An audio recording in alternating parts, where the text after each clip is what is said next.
특별히 오늘 1년 절기 가운데 고난주간을 이렇게 맞이합니다. 아마 다음 주는 우리가 부활주일로 또 하나님께 영광을 올려드리게 될 겁니다. 오늘도 이번 주간은 또 선교주일이 같이 겹쳐서 이 시간 함께 선교주일로 이렇게 고난주간으로 우리 함께 예배를 드리고자 합니다. 우리가 해마다 1년에 한 번씩 고난주간을 맞이합니다만 어찌되었거나 우리가 고난주간에는 여러분들이 기도에 힘쓰고 또 주님께서 고난당하신 그 십자가에서 당하신 그 고난을 우리가 깊이 묵상하는 한 주간이 또 되었으면 좋겠습니다.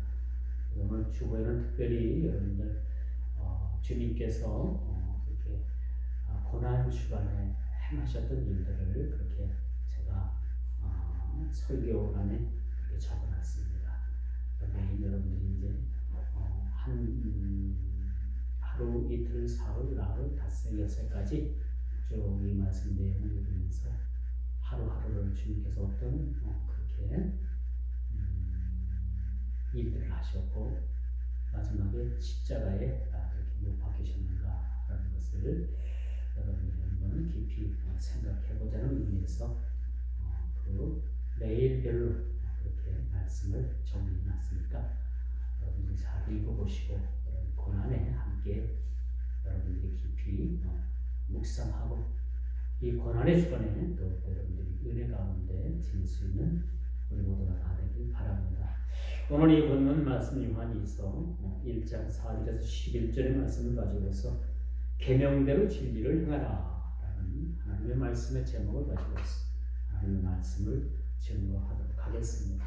고난주간이라고 해서 특별히 말씀은 제가 준비할 필요 없이 오늘 본문 말씀을 통해서 고난주간에 이런 깊은 의미로 다시 한번 여러분들에게 말씀을 통해서 증거하고 또 이 고난주간을 통해서 우리가 다시 한번 이 말씀이 여러분 모든 삶에 그렇게 충만히 임하셔서 또 이 말씀대로 여러분이 많은 열매를 맺어가길 바랍니다.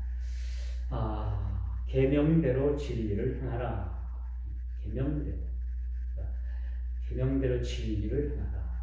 주께서 하나님께서 네게 계명을 주셨고 또 계명대로 진리를 행하는 그 진리는 뭐냐? 여러분 말씀의 진리는 로고스 대신 말씀이 육신이 되어서 이 땅에 오신 예수 그리스도를 뜻하는 거죠. 진리가 뭐냐? 여러분들이 심오한 어떤 철학의 관한 그런 이야기가 아니고 진리라는 것은 예수 그리스도를 아는 것입니다. 예수 그리스도, 우리의 주가 되신 예수 그리스도가 우리의 진리가 되는 거죠. 우리가 주를 믿고 또 주를 나의 주인으로 삼아 우리가 고백을 하고 주를 우리가 구세주로 우리가 영접을 하면 우리는 진리 안에 거하게 되는 것이죠. 그러므로 여러분 이 진리라는 것은 어디 땅에서 어디 하늘에서 뚝 떨어지는 것이 아니고 우리가 예수님을 인격적으로 만나는 거죠. 예수님을 인격적으로 만나고 예수님과 인격적으로 교제하고 예수님과 인격적으로 그런 같은 방향을 향해서 우리가 나아가는 것이 진리를 향해 함께 가는 것이라고 말씀드릴 수가 있습니다. 이런 금이라는 것이 있죠. 금보치라는 것이 있습니다.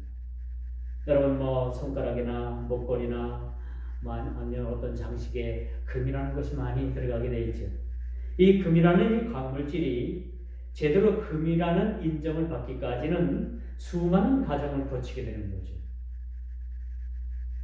재련을 통해서 그 돌과 섞여진 그 금이라는 광석, 거기서 돌에서 또 흙에서 모래에서 또 도는 흙에서 이 금이라는 광물질을 추출해내서 이것을 불에 재련을 시켜서 결국은 순금을 얻게 되는 거죠. 이 금이라는 것이 이런 여러 가지 그런 루트를 통해서 여러 가지 이러한 과정을 통해서 금이라는 것이 그렇게 형성됩니다. 마치 우리 신앙도 마찬가지죠. 하루아침에 신앙이 이루어지는 건 아니죠. 하루아침에 우리 모든 것이 이루어지면 얼마나 좋겠어요. 그러나 우리의 신앙은 끊임없는 믿음의 경주를 통해서 우리의 신앙이 전수가 되고 또 획득이 된다라고 말씀드릴 수가 있는 거죠. 그래서 여러분, 이 끊임없는 시련과 도전 그리고 험준한 산령을 넘어갈 때도 많이 있고, 이렇게 신앙이라는 것은 우리에게 시련도 도전은 다가온다는 거죠. 이 고난을 통해서 우리 주님께서 큰 시련을 맞습니다. 그래서 주님께서 돌아가 잡히시기 전날 저녁에 동산에 올라 성부 되신 하나님께 기도합니다. 아버지여, 할 수 있거든 이 잔을 내게서 지나가게 하옵소서. 제자들을 저 멀리 먼 발치에 이렇게 두고서 홀로 그렇게 기도하시는 주님의 모습을 우리는 생각해 하는 거죠. 그리고 곧바로 예수님께서 기도를 고치시는데, 어떤 기도로 고치시느냐? 할 수 있거든 이 잔을 내게서 지나가게 하옵소서. 그렇게 기도한 내용을 고쳐서 아버지의 뜻대로 하옵소서라는 기도가 곧바로 예수님의 기도가 되는 모습을 보게 됩니다. 야고보 선생도 1장 2절에 그런 말씀을 해요. 우리가 믿음의 신앙을 하다 보면 어떤 시험을 만나게 되는데, 이런 시험을 이상히 여기지 말라라고 이렇게 말씀을 합니다. 진리 안에 살고자 하는 자는 미혹을 받는 일들이 있든지, 또 예수 그리스도의 성육신하심을 부정하려는 세력들을 만나든지, 우리가 믿음의 신앙생활을 하다 보면 여러 가지 환난과 어려움과 시험을 만날 때가 많이 있다는 거죠. 그러나 이것을 이상히 생각하지 말라는 얘기입니다. 더러는 우리가 예수 그리스도를 부정하는 사람들도 만납니다. 예수님의 성육신하신 그 자체를 부정하는 자들도 만나게 됩니다. 이런 자들을 만나는 것을 우리가 이상하게 생각하지 말고 늘 경계하는 마음을 가지고 우리가 세상을 살아가야 된다는 거죠. 우리가 진리 안에 있는 자들은요, 늘 진리를 통치하려고 하는 세력들이 여러분 늘 우리 곁에 있다는 사실을 여러분 알아야 되는 거죠. 원수가 어디 있어요? 원수가 저 멀리 있는 것이 아니라 원수가 내 집 안에 있을 수도 있고요.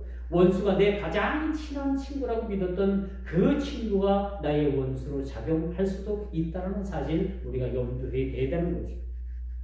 우리가 그러나 가장 크게 경계해야 될 것은 예수님께서 이 땅에 성육신하신 그 자체를 부정하는 그 사람들을 우리는 경계해야 됩니다.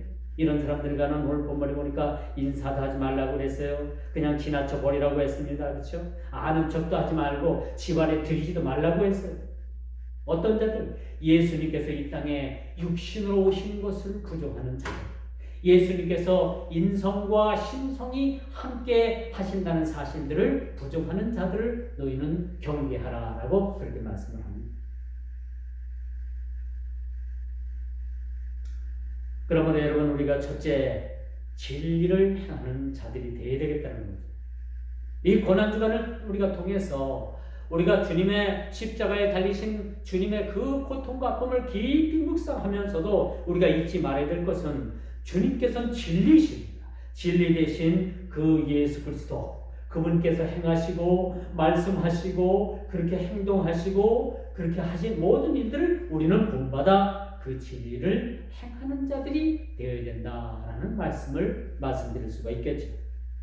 오늘 본문에 보니까 복음의 1세대들을 뛰어넘어서 자녀들에게 복음이 전수되고 그 자녀들이 진리 안에 거하며 행하는 일들이 자연스럽게 이루어지는 모습들을 바라보면서 오늘 사도 요한은 뭐라고 말을 하냐라고 하면, 사랑은 이것이니 우리가 그에게 그 계명을 따라 행하는 것이요. 그렇죠? 사랑은 이것이다. 사랑이 뭐냐? 바로 주님의 계명을 우리가 지켜 행하는 것이다라고 오늘 본문 사도는 우리들에게 말씀해 주고 있습니다. 무슨 영화 제목 같지만 신앙의 끊임없는 이어짐은 아브라함의 복이 모든 이들에게 미치는 것이라고 볼 수가 있습니다. 우리 한 세대만 예수를 믿고 마는 것이라면 그렇게 중요한 게 아니겠죠. 그렇죠? 우리 한 세대로 우리가 믿음의 신앙이 시작을 해서 끝나는 것이라면은 그냥 우리가 우리 세대에 끝나면 그만이겠지 생각하는데 우리 믿음의 계보는 그렇지 않다는 얘기죠. 우리가 참으로 아브라함의 복이 우리 모든 대대에 미친다는 것은 우리를 통해서 우리 또한 세대들이 세워지고 우리를 통해서 우리 다음 세대들이 또 예수를 믿게 되고 그 다음 세대들을 통해서 또 그렇게 하나님의 사람들을 세워줄 때 아브라함의 복이 우리 온 민족과 또 가문과 우리 여러분 모든 가정과 개인들에게 이렇게 미치는 것이라고 우리가 말씀드릴 수가 있는 것이죠. 아브라함의 복이 어떤 복이라고요? 가문 대대로 가정 대대로 그렇게 복을 받는 것이 그런 아브라함의 복이라는 사실들을 우리가 알게 되는 것입니다. 특히 자녀들의 신앙 교육을 오늘 부녀들로부터 칭하는 여인들로부터 신앙을 전수받아 성장한 자녀들이 진리를 행하는 모습은 아주 분명 신앙의 열매들이라고 말씀드릴 수가 있겠습니다. 그래서 오늘 사도도 또 사랑은 이것이니 우리가 그 계명을 따라 행하는 것이다 그렇게 말씀을 합니다. 부녀여 오늘 5절에 보십시오. 부녀여 내가 이제 너에게 구하노니 서로 사랑하자. 이 부녀는 어떤 사람들입니까? 아낙네들, 또 부인들, 또 어머니들 이런 분들을 부녀로 그렇게 지칭을 하잖아요. 이런 부녀들을 통해서 그 자녀들이 하나님의 말씀으로 잘 양육이 되고 그 아들들이 그 믿음의 계보를 따라서 그 진리를 행하고 예수를 믿고 믿음 생활에 그렇게 정진하는 모습을 보고 이 부녀들을 칭찬하는 사도의 모습을 우리가 보게 되는 것입니다. 적어도 저희 어머니와 아버지 된 저희들은 자녀들을 하나님의 말씀으로 잘 양육하는 데 있어서는 이것만큼은 여러분들이 주님으로부터 칭찬을 받아야 된다는 사실이죠. 그렇죠? 우리 세대만 잘 믿고 마는 것이라면 뭐 그렇게 크게 우리가 신경 쓸 것 없겠지만은 우리가 믿는 이 믿음의 신앙은 우리 조상들이 믿었고 또 우리가 믿었고 우리 다음 세대가 이것을 이어받아서 잘 믿어야만 되는 그런 믿음의 계보라는 사실이죠. 오늘 본문을 통해서 보면 이 부녀들을 통해서 믿음의 신앙이 잘 자녀들에게 전수된 것을 보고 이 사도는 오늘 요한 사도는 이 부녀들에 대해서 그렇게 칭찬해주고 있음을 우리가 보게 됩니다. 그리고 곧바로 6절에 보니까 또 사랑은 이것이니 우리가 그 계명을 따라 행하는 것이요. 그렇죠? 그렇게 말씀해주고 있음을 우리가 보게 되는 것입니다.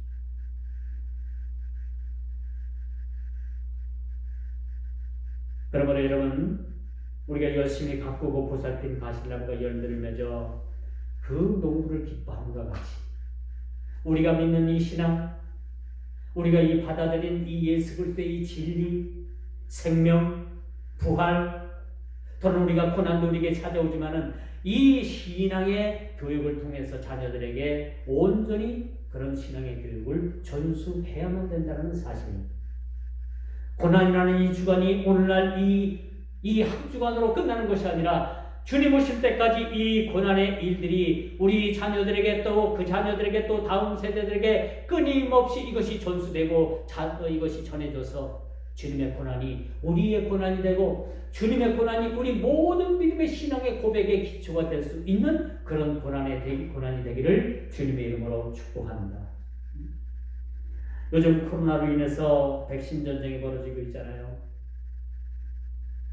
올 11월 달에 우리나라도 뭐 백신을 어느 정도 맞춰가지고 완전 뭐 방역에 그렇게 방역을 할 그런 계획을 가지고 있었습니다만은 이 선진국에서 돈 많은 나라에서 그렇게 백신을 막 사재기를 하고 자기 국민들 몇 배나 되는 그러한 백신을 그렇게 선진국에서 확보를 했다는 거예요. 우리나라에서는 지금 백신이 좀 맞을래야 확보가 거의 되질 않아 있어요.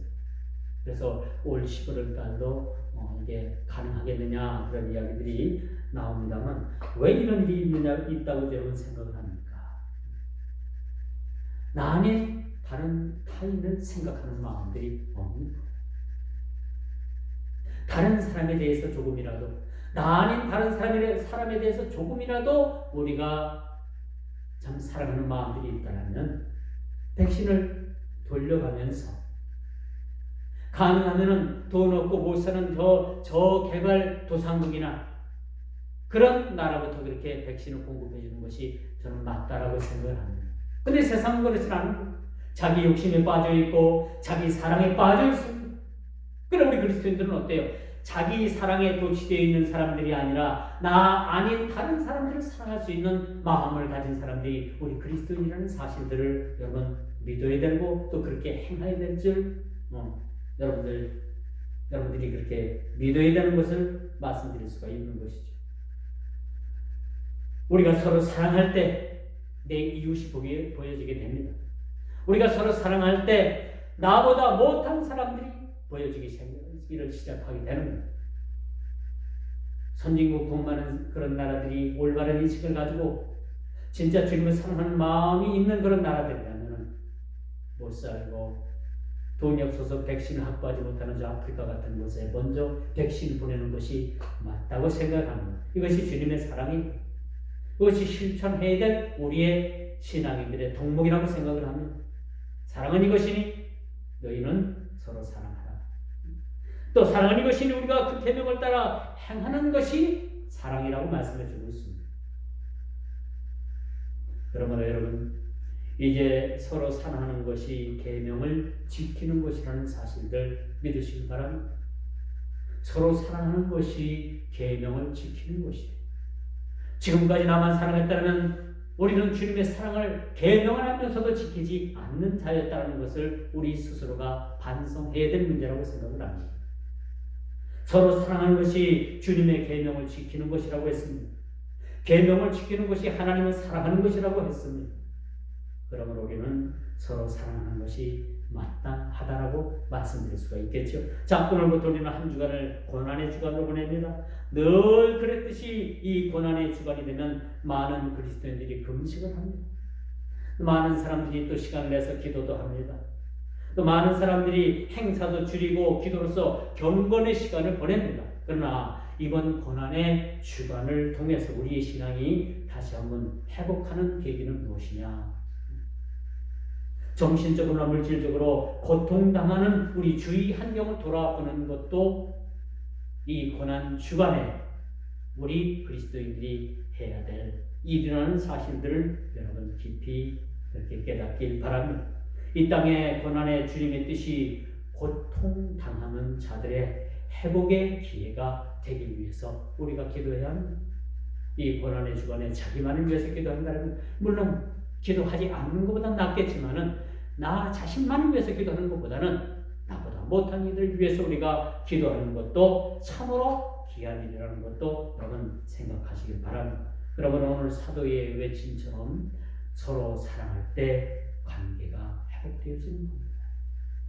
서로 사랑할 때 주님의 그런 진리의 계명을 진리를 우리가 지킬 수 있는 것이고 서로 사랑할 때 우리 모든 원수된 관계가 회복되어질 수 있다는 사실도 우리가 깨달아야 되는 것이죠.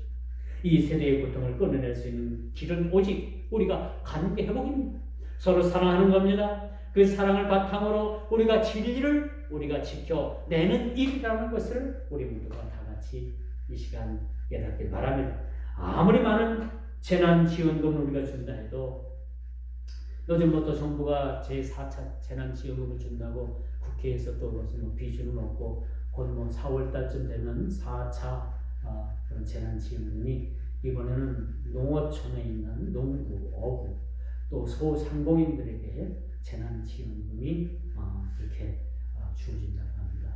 저는 이것이 나쁘다는 이야기는 아닙니다만 과연 이렇게 재난지원금을 이렇게 준다고 해서 그 많은 사람들의 고통이 해결될 수 있을까? 저는 해결될 수 없다고 생각을 합니다. 하루속히 코로나가 종식되고 우리가 일상생활로 돌아가고 경제가 다시 한번 돌아가고 또 모든 소상공인들이 이렇게 일할 수 있는 터전이 마련되어야만 된다고 봅니다. 이렇게 주는 재난지원금이 몇십조 그렇게 이야기를 하는데 이것은 우리 다음 세대를 사는 사람들의 다 빛이라고 저는 생각을 합니다.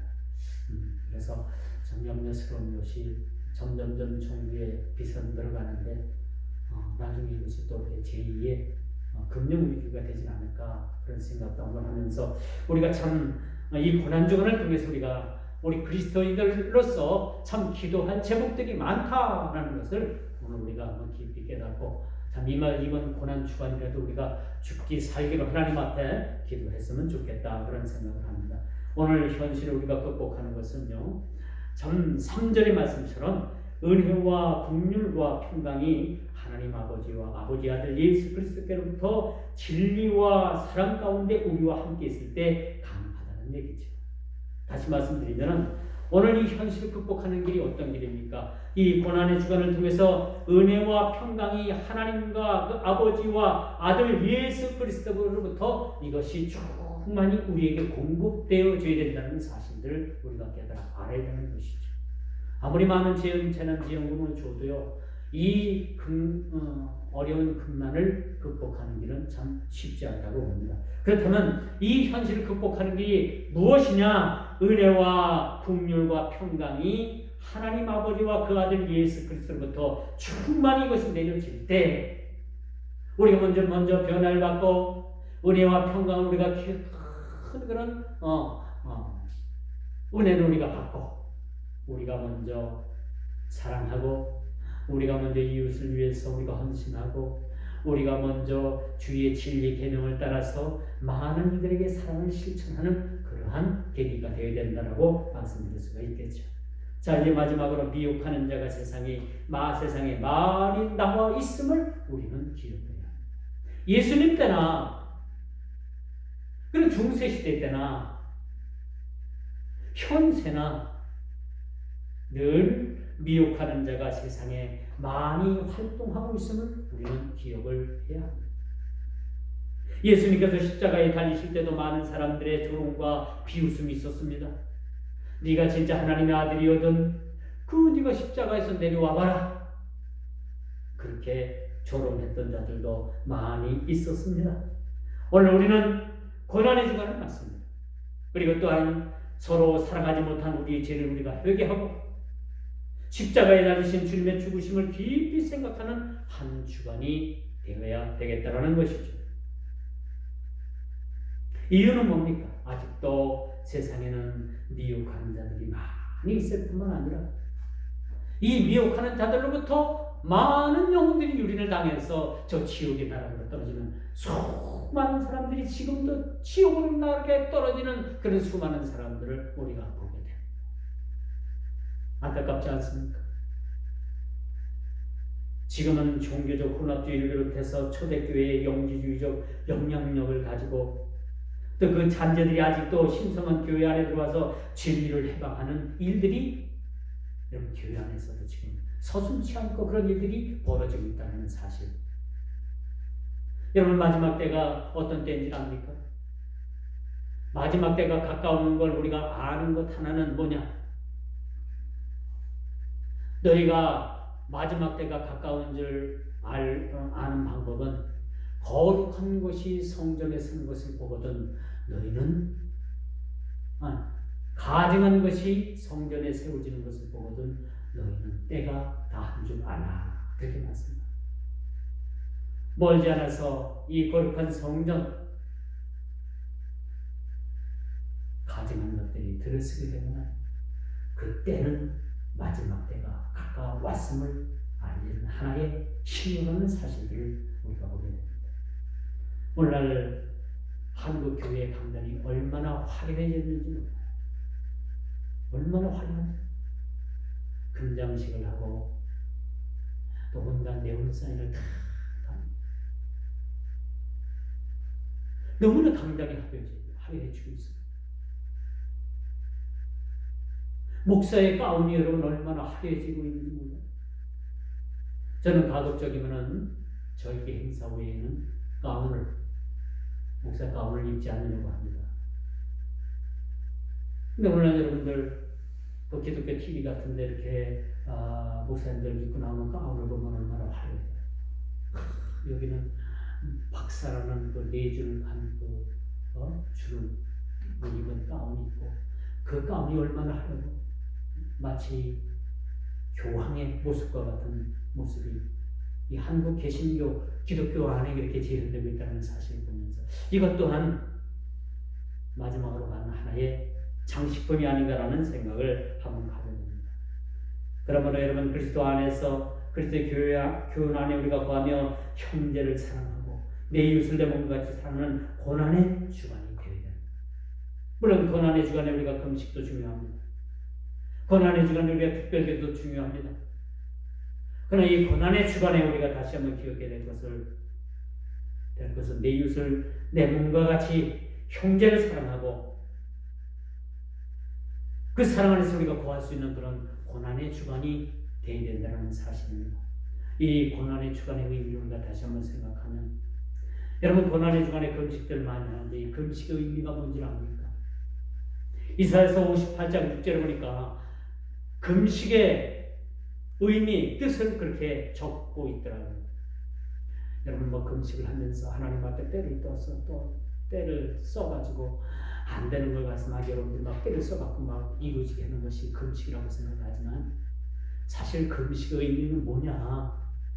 나의 기뻐하는 금식은 흉악의 결박을 풀어주며 멍에의 줄을 끌어주며 압제에 당하는 자를 자유케 하며 모든 멍에를 꺾는 것이 아니겠느냐라는 이사야서 58장 6절의 말씀입니다. 모든 멍에를 풀어준다고 했어요. 흉악의 결박을 풀어준다고 했어요. 결국은 뭐냐? 내 이웃을 위한 금식이 되어야 된다는 거죠. 나 아닌 다른 불쌍한 사람들을 위한 금식이 되어야 된다는 거죠. 이 모든 일들이 서로 사랑할 때 가능합니다. 우리가 교훈을 지켜서 또 그리스도 안에서 거하지 않는 자들에게는 아무런 의미가 없는 일이 되겠지만은, 그리스도 예수 안에서 진리를 사수하고 그 진리 가운데 거하는 그런 믿음된 사랑스러운 백성들 안에서 우리가 진정한 금식의 의미도 깨닫고, 나 아닌 타인을 위한 금식을 위해서 우리가 기도할 때, 또 우리가 금식할 때 모든 결박이 풀어질 뿐만 아니라 모든 멍에의 길이 끊어질 뿐만 아니라 압제 당하는 자들에게 자유가 주어질 뿐만 아니라 모든 멍에를 꺾는 일들이 된다는 사실들을 믿으시기 바랍니다. 이제 말씀의 결론을 맺습니다. 진리를 알지니 진리가 너희를 자유케 하리라. 세상 그 무엇을 가지고도 우리가 자유할 수가 없습니다. 많은 불을 누려도 우리가 자유를 누리지 못해요. 건강의 축복을 받고 100세 이상을 살아도 여러분 거기서 자유함을 누리지 못합니다.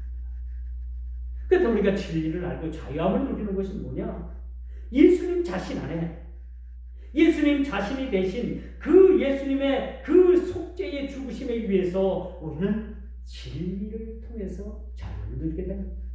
이 고난의 주간에 여러분 모두가 그 주님의 죽으심을 통해서 우리가 진리를 누리고 그분 안에서 우리가 진리를 느끼고 자유함을 누릴 수 있는 그런 백성들이 다 되어야 된다는 사실입니다. 우리 신자들을 죄악에서 해방시켜 주셨기 때문이죠. 그리고 예수님을 만난 결과가 진리이기 때문입니다. 진리가 무엇이냐? 어떤 동서 철학을 여러분들이 깨닫는 것이 진리가 아니에요. 그렇다면 진리가 뭐냐? 예수님을 만난 결과가 진리라는 사실을 제가 초대에도 말씀을 드렸습니다. 예수님의 모든 언행이 진리라면 그의 보내신 성령이 역사하시는 모든 기적적인 역사도 진리인 것입니다. 참된 기적은 진리를 지니고 있기 때문이죠. 제가 엊그제 그 유튜브 영상을 보니까 어느 그 흑인 나라에서 아프리카 쪽에 있죠. 어느 한 여인이 그 팔이 완전히 오그라들어가지고 이 팔뚝과 이 팔이 거의 없이 하나가 딱 붙어버리고 있어요. 짧게 장애인이지. 근데 누가 막 그 머리에 손을 얹고 막 옆에서 기도를 하고 막 물을 뿌리니까 조금씩 그 여인의 팔이 쫙 펴져가지고 정상이 되더라고요. 기적입니다. 이제 하나님께서 역사하셔가지고 그런 기적을 하나님께서 베푸셨다면 참 좋은 거죠. 그러나 여러분 잘 들어보십시오. 진리 없는 기적이나 역사 없는 성령의 것이 아닌 것들은 그것이 기적이 될 수가 없는 거예요. 그렇게 팔이 정상적으로 돌아오고 정상이 되고 또 그동안에 못 쓰던 팔이 그렇게 팔을 쓸 수 있게끔 그렇게 역사하신 하나님. 그리고 그 모든 사람들이 진리 안에서 그 모든 일을 행했고 그렇게 이루어진 일들이 진리 안에서 그것이 하나님의 뜻으로 이루어졌다는 얼마나 이것이 참 기쁜 일이겠습니까? 그러나 여러분 진리 없는 기적은 아무리 그것이 많은 기적과 이적을 행한다 하더라도 그것은 올바른 기적과 이적이 될 수가 없다는 사실 여러분 기억하시기 바랍니다. 이 고난의 주간에 어떤 사람은 뭐 속병이 났다, 어떤 사람은 뭐 고질병이 났다, 어떤 사람은 불치병이 났다. 그렇게 여러분 고난의 주간에 그렇게 간증하는 분들이 많이 있습니다. 이것을 제가 부정하는 것도 아닙니다.